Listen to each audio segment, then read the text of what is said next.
하겠습니다. 샬롬, 샬롬, 아멘, 샬롬입니다. 우리가 고린도전서 4번째 말씀을 시작하고 있습니다. 고린도 교회는 하나님께서 바울을 보내셔서 하나님이 고린도 지역에 세우신 하나님의 교회입니다. 하나님의 교회에 그 성도들을 뭐라고 부르냐면 오늘 10절에 보니까 형제들아 이렇게 불렀습니다. 뭐라고요? 형제들아, 영어로 보면 brothers and sisters 이렇게 불러요. 형제요, 자매요 라고 말을 합니다. 교회 처음 온 식구들이 가장 어색한 표현이 형제님, 자매님 이 표현인데 그것을 바로 이 성경에서 하고 있습니다. 형제님, 자매님, 가족이라는 것을 다시금 얘기하면서 오늘 10절에 보니까 드디어 고린도 교회에 왜 편지를 썼는지 좀 더 본격적인 본론을 이야기를 하고 있는데요. 고린도 교회가 꽤나 똑똑한 사람도 많고 그리고 또 부자도 많고 그랬는데 그 교회 문화, 주변에 있는 그 문화에 조금은 많이 영향을 받았습니다. 무슨 일이 있었는지 우리 10절 한번 같이 읽어보겠습니다. 10절입니다. 네, 시작. 형제들아, 내가 우리 주 예수 그리스도의 이름으로 너희를 권하노니 모두가 같은 말을 하고 너희 가운데 분쟁이 없이 같은 마음과 같은 뜻으로 온전히 합하라. 네, 여기 보셔요. 지금 편지를 쓸 때 사람은 의도를 갖고 있습니다. 어떤 의도가 있냐면 계속 반복되는 것이 같은 말을 하고 분쟁이 없이 같은 마음, 같은 뜻, 합해라. 이런 말씀을 계속합니다. 여기만 딱 이 구절만 읽어도 이 교회의 문제는 무엇인가? 같지 않고 합하지 않고 뭔가 문제가 있구나. 그 소식을 어떻게 들었냐면 11절에 봤더니 글로에의 집 편으로 내가 말을 들었다라고 합니다. 지금 고린도 교회에 쓰는 편지는 바울 선생님이 에베소에 머물러 있는 동안에 쓴 편지인데요. 그 고린도 지역에서 온 글로의 집 편이라고 했으니까 이거 자매 이름인데 이 자매의 어떤 가정의 하인일지 혹은 그 가족에 속한 누군가가 와서 고린도 교회에 대한 이야기를 전했는데 이 단어가 딱 보입니다. 우리 11절에 끝자락 보시면 어떤 문제가 한 단어로 보이시나요? 분쟁입니다. 분쟁. 분. 나눌 분이에요. 그죠? 나뉘어져 있어요. 게다가 이 분쟁은 어떤 뜻도 있냐면 언쟁, 싸움, 주로 말싸움을 할 때 쓰는 표현이 이 분쟁입니다. 고린도 지역이 헬라 지역이고요. 헬라 지역은 철학자들이 굉장히 많습니다. 철학자들이 잘하는 건 뭐냐면 모여가지고 이야기로 이 말로 이야기하는 거. 그래서 말 잘하는 사람이 아주 높임을 받고 말을 잘하는 사람들이 선생님으로 이렇게 높임을 받는데 이 고린도 지역에 말 잘하는 성도들끼리 분쟁이 생겼나 봅니다. 어떤 문제인가요? 12절 같이 읽겠습니다. 시작. 내가 이것을 말하거니와 너희가 각각 이르되 나는 바울에게, 나는 아볼로에게, 나는 게바에게, 나는 그리스도에게 속한 자라 한다는 것이니. 자, 내가 여기서 들으니 너희 안에 형제들과 자매들인데 파가 네 파로 나뉘었어요. 바울에게 속했다, 아볼로에게 속했다, 게바에게 속했다, 그리스도에게 속했다. 이게 도대체 무슨 말이냐 하면서 13절 같이 읽겠습니다. 그리스도께서 어찌 나뉘었느냐? 바울이 너희를 위하여 십자가에 못 박혔으며 바울의 이름으로 너희가 세례를 받았느냐? 자, 이건 지금 세 가지의 질문이에요. 그렇죠? 어떻게 그리스도께서 쪼개져 계시냐? 바울이 너희를 위해서 십자가에 못 박았니? 못 박혔니? 바울의 이름으로 너희가 세례를 받았니? 라고 하는 세 가지 질문이에요. 그렇죠? 자, 근데 보세요. 바울이 너희를 위하여 십자가에 못 박혔니? 하는 질문과 너희가 바울의 이름으로 세례를 받았니? 하는 것이 같은 라인에서 지금 질문이 되고 있습니다. 그러면서 14절, 15절에 보면은요, 세례, 계속 얘기가 나와요. 14절에 보면 나는 그리스도보하고 가이오 외에는 아무도 내가 그 사람들에게 세례 안 베풀었다. 그쵸? 그거는 15절에 같이 보겠습니다. 시작. 이는 아무도 나의 이름으로 세례를 받았다 말하지 못하게 하려 함이라. 그 이유는 어느 누구도 나 바울에게 세례 받았어 이런 얘기를 하지 못하게 하려 함이래요. 근데 생각해 보니까 누구도 베풀었냐면은 16절을 보니까 스데바나 집 사람에게 세례를 베풀었는데 그 외에는 내가 누구에게도 베풀지 않았다라고 합니다. 그럼 가족 여러분 여쭤봅니다. 세례를 베풀었다. 내 이름으로 세례를 베풀지 않았다. 막 계속 이 세례가 계속 굉장히 집중돼서 이야기를 하는데요. 어떤 의미를 갖고 있길래 이 말씀을 하는 걸까요? 아마도 사람들이 난 바울에게, 난 아볼로에게, 나는 게바에게, 나는 그리스도에게 라고 하는데 그 이름으로 세례를 받았다라고 하는 뉘앙스와 비슷한 상황이에요.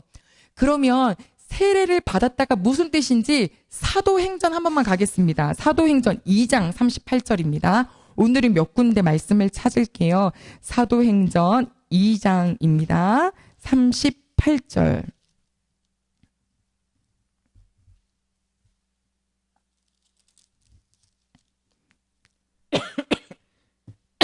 네, 찾으셨다면 사도행전 2장 38절 말씀, 37절, 38절 같이 볼까요? 37절, 38절입니다. 네, 시작. 그들이 이 말을 듣고 마음에 찔려 베드로와 다른 사도들에게 물어 이르되 형제들아 우리가 어찌할꼬 하거늘 베드로가 이르되 너희가 회개하여 각각 예수 그리스도의 이름으로 세례를 받고 죄 사함을 받으라. 그리하면 성령의 선물을 받으리니. 아멘. 자, 베드로에게 사람들이 어떻게 해야 할까라고 물으니 뭐라고 했냐면 회개해라. 그 다음에 세례를 받는데 누구의 이름으로? 예수 그리스도의 이름으로 세례를 받아라. 그러면 너희가 성령을 선물로 받으리니 라고 하셨어요. 가족 여러분, 세례는 꼭 있어야 될 게 뭐가 있어야 되나요? 눈에 보이는 거, 세례. 그쵸, 물이에요, 물. 물이 있어야 돼요. 우리는 세례를 하죠. 그래서 약간 성수라고 떠서 그것을 쓰는데요. 그러면 구약 성경에 세례와 비슷한가? 하는 어떤 사건 두 가지가 떠올랐으면 좋겠어요. 창세기에 있는 사건. 물로 인하여서 누군가는 죽고 물로 인하여서 누군가는 구원받은 상황이 있습니다. 뭘까요? 물로 모두가 죽음을 당했지만 8명만 살아남았던 노아의 방주입니다. 홍수. 네. 하나님께서 40일 주야로 이 세상을 물로 심판하실 때요. 거기에 대한 말씀이 어딨냐면 찾아도 괜찮으시죠? 베드로전서 3장입니다. 우리 베드로전서 3장 뒤로 가셔서 베드로전서 3장 같이 보겠습니다.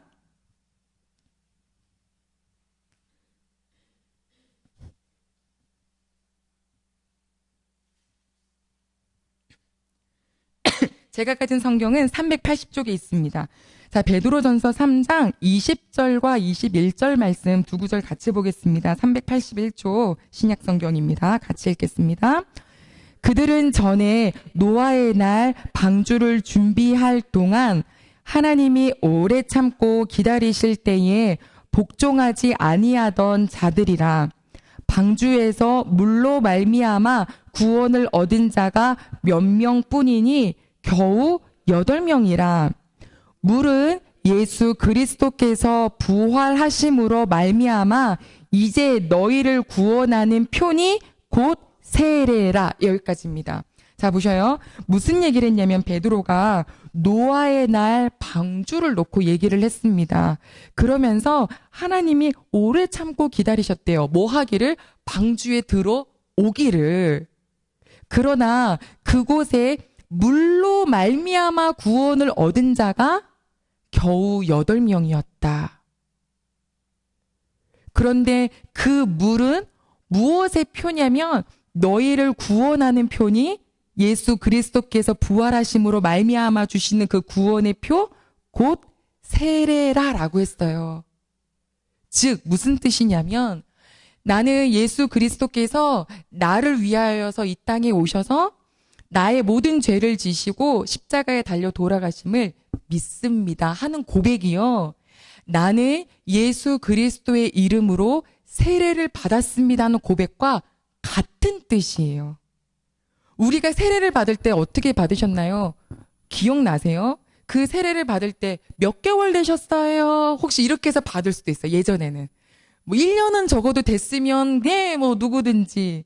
하지만 진짜 그 세례의 의미가 무엇이냐면 노아의 날에 방주로 하여금 그 안으로 들어간 자들은 물로 인하여서 방주가 둥둥 떴으니까 구원을 얻었잖아요. 하지만 반면에 그 안으로 들어가지 않은 사람들은 물로 인하여서 다 심판을 받았습니다. 우리 예수님께서 이 땅에 오셨다는 거, 그리고 예수님을 믿는다는 것은 무슨 뜻이냐면요. 구원을 받았다라는 뜻이고요. 반대로 예수 그리스도를 믿지 않는다는 뜻은 심판을 받는다는 뜻이에요. 자, 그러면 지금 우리가 조금 전에는 노아의 방주에 그 물로 인하여서 이것이 곧 예수 그리스도로 말미암아 우리를 구원하는 표 세례라고 말씀하셨는데, 그럼 출애굽기에서 물로 말미암아 건짐받았다, 죽었고 살아났다 하는 그 사건이 있습니다. 모세 어디요? 홍해요. 맞아요. 우리 홍해가 어떤 의미를 갖고 있냐면 이집트 땅에서 나와서 홍해를 건너서 광야길을 시작했지만 그들은 그 물을 길처럼 건넜기 때문에 살아남은 자지만 그것은 곧 그들이 건너자마자 바로 그 물은 덮여버렸잖아요. 뭐냐면 너희들은 죽었다라는 뜻이에요. 뭐에 대해서 죽었다? 예전에 너 노예였던 그 모습, 너가 이집트에 살았던 그 모든 옛날의 그 모습은 다 죽었고 다시금 새롭게 여호와의 회중으로 여호와의 백성으로 이제 광야길을 시작한다는 그 뜻을 갖고 있어요. 의미가. 그래서 물로 세례를 받는다라고 하는 것은 노아 때에도 물로 건짐을 받은 것처럼 세례를 뜻하고 또한 출애굽했던 이스라엘 백성들도 하나님이 건지셨는데 예전 모습은 죽었고 홍해가 확 덮어버렸으니까 과거로 돌아가지 않고 이제 하나님과 새로운 하나님의 백성으로 살아가는 시작점, 그것을 표현합니다. 우리 귀한 가족 여러분 세례 받으셨죠? 세례 받으셨죠? 나 세례 받았어요는 무슨 뜻이냐면 나 몇 년 몇 월에 내에 누구 목사님한테 세례 받았어요. 요렇게 기억하라는 게 아니라는 거예요. 왜냐면 지금 이게 뭐냐면 나는 아볼로에게요. 난 게바에게요. 우리는 바울에게. 그도 아니라 나는 그리스도에게. 이게 아니라 누가 세례를 주었든지 간에 그 모든 것은 누구의 이름으로 받는 구원이냐면 예수 그리스도로 말미암아 받는 세례이고 그 고백은 곧 내가 예수님으로 말미암아 구원을 얻는 것입니다라고 하는 메시지라는 뜻입니다. 그러니까 세례는 진짜 중요해요. 그렇죠? 네, 세례는 어떤 절기가 되어서 그냥 받는 게 아니에요. 진짜 내가 고백을 하는 거예요. 나는 내가 이제 죄인임을 깨달았고 내가 옛날의 모습은 다 나를 죽여주시고 난 다시 아버지의 자녀로 사는 그 은혜입니다. 근데 노아의 방주도 하나님이 띄워주셨지 내 힘으로 할 수 있는 거 아무것도 없고 홍해도 하나님께서 열어놓으셨고 건너게 하신 것이지 내 힘으로 한 거 하나도 없고 내가 지금 하나님 아버지라고 하면서 이렇게 와서 아버지께 무엇이든지 얘기할 수 있는 자녀가 된 것은 우리 예수 그리스도로 말미암아 그냥 값없이 받은 은혜입니다. 그래서 교회는 하나님의 집이고 하나님이 세워주셨고 하나님이 주인이시고 머리는 누구다? 예수 그리스도다. 우리는 다 뭐라 그랬냐면 지체라 그랬어요. 지체. 각 지체. 그러니까 여기서 목사님은 머리고 우리 식구들 뭐 장로님은 오른쪽 왼쪽 팔이고 권사님은 여기 심장부 할까요? 아니라는 거예요. 예수 그리스도가 머리이시고 우리 모두는 각자가 지체라는 거죠. 그런데 고린도 교회가 이거를 헷갈리고 뭐 하냐면 이 머리를 아볼로 머리, 게바 머리, 바울 머리, 나중에 안 돼선 그리스도 머리 이렇게 바꿔 놓는 모습을 보면서 거기에 대한 말씀이 오늘 우리가 함께 본 본문입니다. 자, 그럼 다시 본문으로 갈게요. 자, 본문으로 가셔서 우리 17절 같이 읽겠습니다. 1장 17절입니다. 같이 읽을게요. 네, 시작. 그리스도께서 나를 보내심은 세례를 베풀게 하려 하심이 아니요 오직 복음을 전하게 하려 하심이로되 말의 지혜로 하지 아니함은 그리스도의 십자가가 헛되지 않게 하려 함이라. 아멘. 그래서 십자가가 무엇인 줄 아냐? 그래서 십자가는 다음 주 말씀이거든요. 그럼 오늘은 다시금 돌아와서 이 세례가 무엇인가? 아, 하나님 세례 받았다는 것은 내가 예수님으로 말미암아 죽었다가 살아난다는 뜻이군요. 우리가 지난주 오후 예배 때들 말씀을 나눴지만 우리 하나님께서 예수님 사랑하시는 모습 그대로 우리를 사랑하신다고 하셨고요. 예수님이 누리시는 것 그대로 우리가 누리게 하신댔어요. 무엇까지요? 마지막 우리의 죽음 이후의 삶까지요. 이 말씀이 어디에 있냐면 요건 찾아봐야 되겠는데요. 제가 적어뒀는데 한 구절만 같이 볼게요. 자, 골로새서 2장입니다. 골로새서. 이거 이제 찾는 마지막 말씀 될 수 있어요. 골로새서. 빌립보 다음에 골로새서죠. 2장 12절 말씀인데요. 326쪽에 있습니다. 326쪽.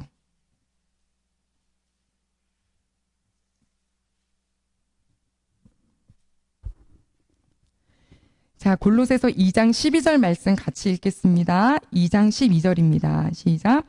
너희가 세례로 그리스도와 함께 장사되고 또 죽은 자들 가운데서 그를 일으키신 하나님의 역사를 믿음으로 말미암아 그 안에서 함께 일으키심을 받았느니라. 아멘.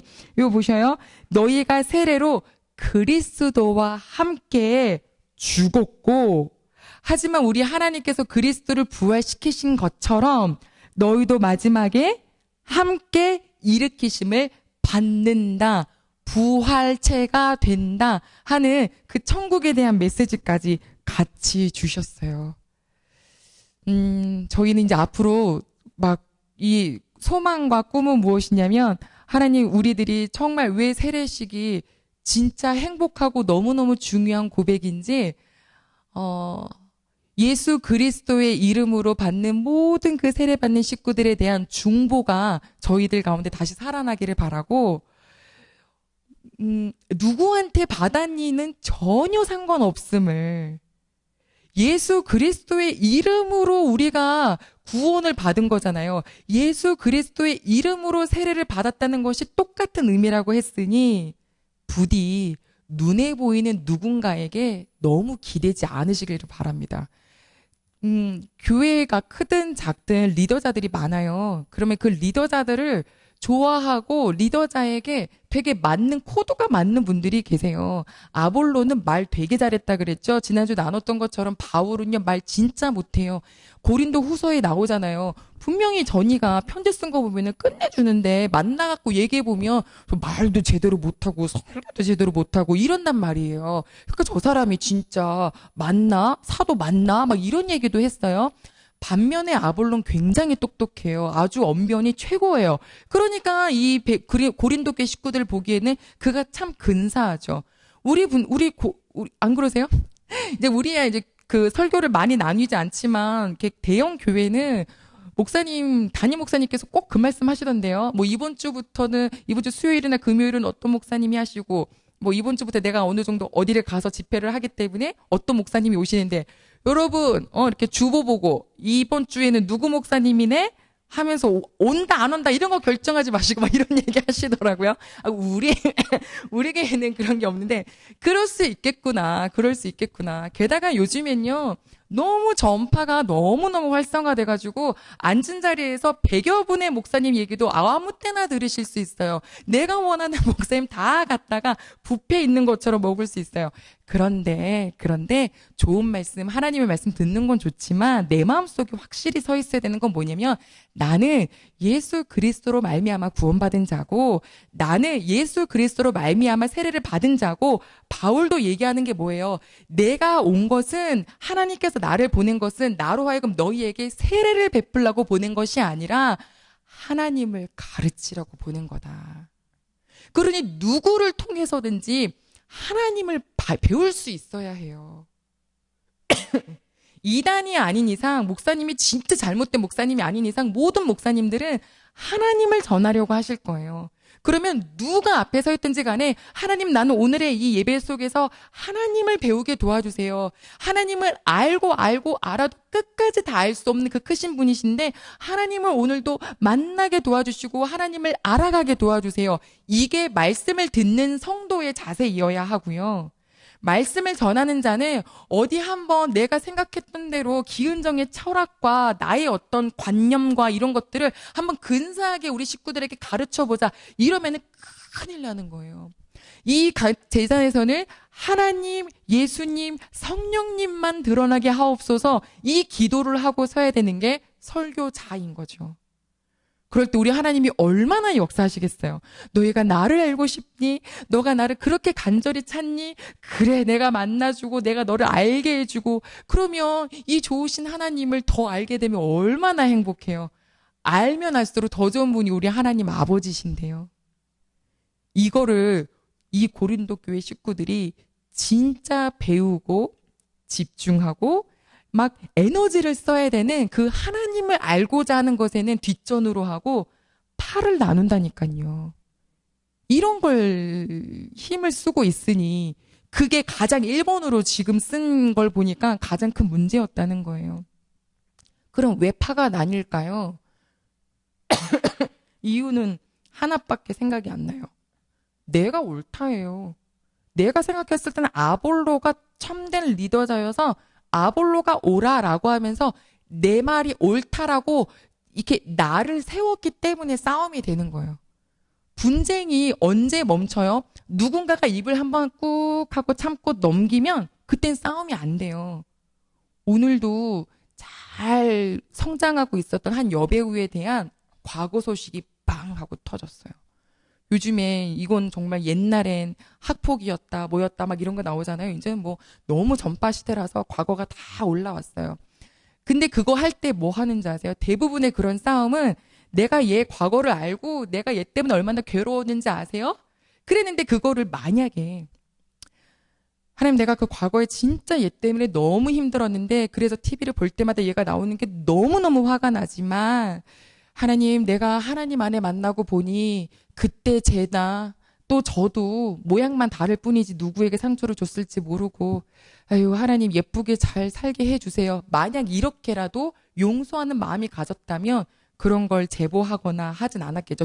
제가 지금 누구의 편을 든다는 게 아니에요. 그러지 않았겠죠. 그래서 근데 내가 그때 너무 힘들었으니까 나 아팠던 것만큼 너도 아파라 이렇게 해서 싸움이 시작되는 거거든요. 그러면 이건 뭐냐면 나도 죽고 너도 죽자예요. 싸움은 뭐냐면 나만 죽냐? 너도 죽어라 이거거든요. 교회에서 보세요. 내가 죽겠다. 그러니까 내가 죽는다 의미가 다르죠. 내가 상처받았으니까 내가 가만히 안 두겠어. 내가 말을 못할 줄 알아? 이렇게 해가지고 막 하는 거는 너도 죽고 나도 죽자는 육적인 싸움이지만 예수님이 십자가를 지셨는데 근데 예수님처럼 나 자신이 죽게 해주세요라고 해서 그 부분을 그냥 온유함과 아버지가 아시겠지. 함과 악도 하나님이 갚아주신다고 했는데 함과 이렇게 그렇게 가는 사람은 분쟁이 일어날 수가 없죠. 교회가 때로는 어려움에 처하는 교회들이 시작점이 막 이단이 들어와서 이렇게 어려워지는 것보다는요. 비본질적인 게 이슈가 돼가지고 그게 막 갈라지는 경우들이 굉장히 많아요. 예수 그리스도의 이름을 놓고 구원의 메시지를 놓고 싸워 그거에 대한 어떤 열정이 아니라 뭐 별거 아닌 것에서 그게 불씨가 탁 하더니 와 하더니 쩍 이렇게 갈라지는 거예요. 이걸 누가 막아야 돼요? 예수 그리스도의 마음을 가지고 온유함으로. 우리 머리가 누구냐? 우리 예수님이다. 그것만 안다면 우리 예수님이 해주세요라고 이 마음이, 나는 죽고 예수님은 살고, 그래야 교회가 건강하게 가지 않을까요? 새벽 예배 때 말씀 나눴었나요? 진짜 신기한 곳은 교회라고. 왜냐면 정말 전 연령이 같이 있잖아요. 어린 애기도 있지만 가장 연세가 많으신 분들도 막, 때로 이 폭이 막 80, 90이 되는 식구들이 한 곳에 있어요. 어마어마하잖아요. 아니, 지난번에 저희 청년부 학생회 수련회를 갔는데 연령 차이를 보니까요, 17세가 갔고 45이 갔어요. 그 몇 살 차이냐고요, 그 3박 4일의 여정이. 그러니까 누가 그러더라고요. 그거 어거지로 맞춰갖고 간 거 아니냐고. 글쎄요, 그럴 수도 있겠죠. 그런데 그 3박 4일의 일정에 투닥거리지 않고 이 참 서로 간의 역할을 할 수 있었던 건 무엇일까 보면 예수 그리스도밖에 없어요. 하나님이 계시니까 그게 가능했던 모임이지, 뭐 학생은 학생대로 할 말 없겠어요? 들이받고, 또 나이 먹었다고 40대는 또 40대대로, 니네가 이러면 되겠냐고 하지 않겠어요? 교회가 진짜 어마어마해요. 지금은 갈등의 시대잖아요. 나이, 연령의 갈등, 젠더 갈등, 남자, 여자 싸우잖아요. 이런 거 보면, 하나님, 진짜 교회는요, 예수 그리스도의 마음을 품지 않으면, 이 고린도 교회는 누구파 이렇게 막 찢어져가지고 아주 교회가 시끄러웠던 것처럼 지금도 충분히 교회는 그럴 수 있는 불씨가 있어요. 그렇다면 오늘 정확히 알게 해주세요. 교회는 모두가 예수 그리스도의 이름으로 세례를 받은 자가 모여 있는 것이고, 어느 누구 이름 하나 돋보이고 올려지고 해야 될 게 아닌 거예요. 기은정 목사도 그냥 역할로 주셨어요. 그렇기 때문에 그 역할을 잘 해야 되는 거고, 그렇게 겸손함과 내가 옳다 해갖고 머리 이렇게 디미 들고 박는 게 아니라, 누군가는 그래도 죽어주는 사람이 있으면 그러면 하나님의 뜻을 이루는 그런 아름다운 열매 맺는 교회가 되지 않을까. 그래서 오늘 고린도 교회의 첫 번째 이슈가 그거였습니다. 누구파. 이제 살짝 그렇게 보시거든. 파가 어딨냐. 예수님의 이름으로 다 우리 형제고 자매인데, 진짜 친가족들도 안 맞아가지고, 이 추석 때 어떻게, 6일이라면서요? 계획이 어떻게 되세요? 6일 동안 계속 같이 계셔보세요. 자, 친척들 다 모여갖고 난리 날지도 몰라요. 무슨 일이 날지 몰라요. 하나님 아버지의 이름으로, 우리 예수님의 이름으로 세례받은 우리들이 예수님의 그 성품을 그대로 닮아서 머리 되신 분, 나는 은혜로 구원받은 자라는 것을 기억하시면서 우리 각 곳곳에서 질서가 세워지고, 그리고 우리 귀한 식구분들이 계시는 곳에 평안이 있고 그런 연합이 있는, 그래서 같은 마음, 같은 생각, 같은 말로 막 이렇게 하라고 하는 그 은혜가 우리로부터 시작되시기를 소망합니다. 기도하겠습니다. 이 시간 같이 기도하실 때, 하나님, 누구 이름으로, 우리도 뭐 마음에 드는 사람 세워놓고 파 나누면은 좋겠지만, 하나님이 진짜 싫어하셨지요? 예수 그리스도의 이름으로 세례받은 자입니다. 하나님, 누구 하나 높이는 것이 아니라 모든 교회가 우리 예수님이 머리 되시고 모든 지체들이 그렇게 온유함으로 건강한 교회 공동체들이 되게 해달라고 우리 이 시간에 같이 기도하겠습니다. 하나님 아버지, 감사합니다.